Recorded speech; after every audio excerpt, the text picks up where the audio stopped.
When the 2010 dietary guidelines were unveiled, a new icon was launched called My Plate. It's an easy-to-use tool that shows you how to build a healthy meal. First, half of your plate should go to fruits and vegetables. Then, a little bit over a quarter of the plate should be for grains. You want to make them whole grains at least half of the time. And the last remaining quarter or so should go to protein. On the side, you'll serve some dairy. Not all of your meals are so neat and clean cut, so today I'm going to show you 2 examples of how to make your plate look like my plate.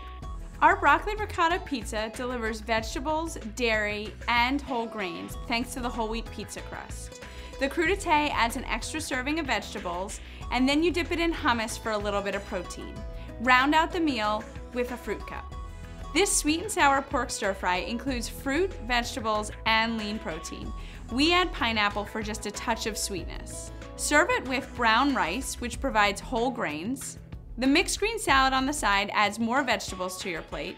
And finish it with low-fat frozen yogurt, which provides dairy. For more ideas on how to build a healthy meal, come to EatingWell.com.